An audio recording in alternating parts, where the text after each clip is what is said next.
This is turning out to be the kind of turn that I love for these kind of games. I absolutely adore this kind of situation. So what happened? Well, the army, halfway through the coalition turn, recovery efforts going on in the backfields. Colorado starts moving. Army of the North. Von Bülow has admitted that he's collapsed since he only had one unit functioning anymore. That's not too hard to do. Meanwhile, Wingrod or whatever, is still continuing his, I don't know, somewhat ineffectual attacks coming directly at Leipzig. The Swedes have orders to support Bülow. They're not going to be able to press forward without new orders. And I considered giving them new orders. It would take a couple of turns for Bernadotte to get them there. That would be almost nighttime. Rolling for initiative would be risking issues. So I'm just going to hold right here because Doctorow and Bennigsen are continuing plowing ahead, and there's almost no gap between the Swedes and the Russians. The Swedes might get left behind, though, as the Russians push forward. But things are so much collapsing. Basically, both sides are collapsing in their, to some extent. The Army of the North in the center, the French over here, their right flank is kind of failing. Left from this perspective, but this is the coalition perspective. Having a little trouble disengaging from the French here. Now, I kind of could have done it. I used some cav support, forced all of Victor into squares, which covers his artillery. But I'm like, well, I might as well stick around and shoot them up. The only place I couldn't get out is here. I got nothing good there. And Bubna attempted a charge to try to take out these guns and got bounced away by some more of Nansiti's guard cav. So yeah, I mean, it's like you can see what's developing really clearly now. As opposed to last turn, well, as opposed to the French side of the turn where everything just felt like chaos to me that I was trying to manage. Here, everything feels like it's coming together and making sense.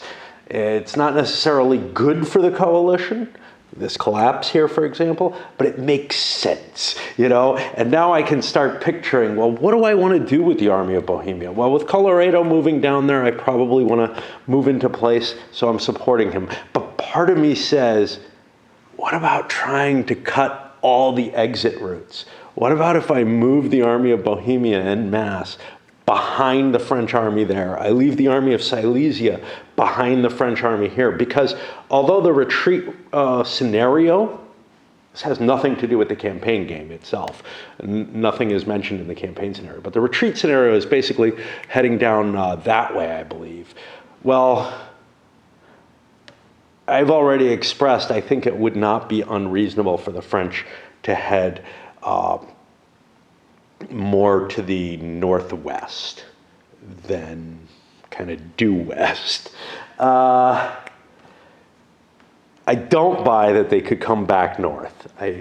This is the army in retreat. They've got to head back towards France no matter what, or hold Leipzig. But you might find yourself saying, hey, you know, if this is what interests you, why are you playing such a huge fucking game that goes into so much detail? And this is where these big games are perfect for me. So a smaller game, this whole thing would be expressed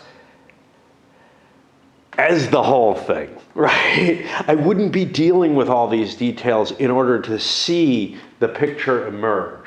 What I'd be doing is dealing with details at the level of the picture and constantly worrying about those details and never really getting to see the whole picture in quite the same way as it kind of peeks through here. You know, it's hard to say, it really is, but when you're playing a simpler design, and I'm not necessarily talking about the OSG stuff, I feel like some of that can actually show this pretty well. I'm talking more about, although I think it's a fantastic game, I'm thinking the No Retreat game. Or games. There's a whole bunch in the series. I feel like I'm so devoted to making decisions that are at the level of the big picture. I want to be making my decisions at a level below the big picture and see the picture shine through it. I don't know why, that's just appealing to me. And when I'm playing the game at the level at which I want to experience the game, I end up not experiencing it as well as when I dive down just a little bit deeper in. And, you know, I mean, I'm seeing what the effects of these big army movements have been. And, you know, what the outflanks are doing and everything, as opposed to, oh, look, I got 2 counters on your counter and I pushed your counter back 2 hexes type of thing, covering this whole, you know, or this attack just failed and the units fell back a couple hexes. That kind of thing just doesn't give me the same kind of picture. And I don't know how else to express it, but I feel like I'm grasping at something that is really, really vital to my enjoyment of gaming, and why a lot of times, while I can respect, honor, enjoy to a different extent, and understand the historical picture that a less detailed game is giving, it's just not pulling me into it in quite the same way. It's not that I'm interested in all these little details. It's that all those details are necessary for me to get the right perspective on the big picture somehow. I don't know if that makes sense. This is something that if you're sticking around and hearing this, I would love to engage on, because to me it feels really, really vital to my experience of gaming across many different layers, not just in war games even. Example of this is the 18xx games, as compared to, say, Crayon Rails. We're really going off topic here, but I feel like this is just so important. I may have to do a video on this, but I'm having trouble expressing it, even facing it. But like with the 18xx games, I'm interested in all the mechanisms of the stock manipulations that are going on, the holdings that the players have, which does actually, it is actually part of the big picture. I mean, it's the victory conditions after all. But the big picture that I'm looking at is, what are the train routes that are there? But take a game that focuses directly on that. Crayon Rails, the Winsome designs. They focus much more directly on what the train routes actually look like. And I don't see them as well. You know, I experience and see that train route aspect better because of the other things that are involved in developing it. And same thing with the cache, you know, how well someone is doing. I experience that picture better due to the extraneous stuff that's going on. Even though maybe I'm not like fantasizing, and I think that's the right word for it, to tell you the truth, about anything other than, say, the capital differences and the train routes. The fact that like stock manipulation is being played around with, that trains are rusting, that tokens are being dotted out. Just like here, that I'm dealing with individual units routing and falling back, and core being disordered, and all that kind of stuff.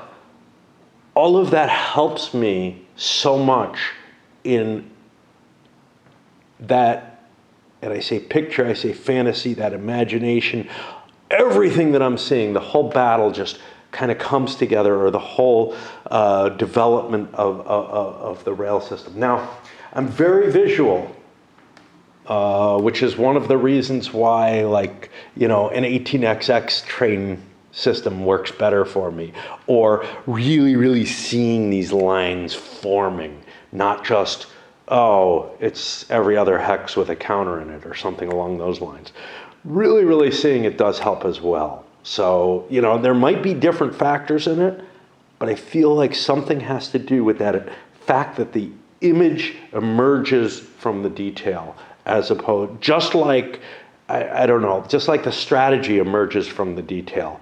You know, it all kind of works together, and you have to, if I don't have that emergent or that distillation of what I'm seeing, it's just not as good for me. In fact, it's almost nothing. I don't know if that makes any sense, but it is definitely what I'm trying to express.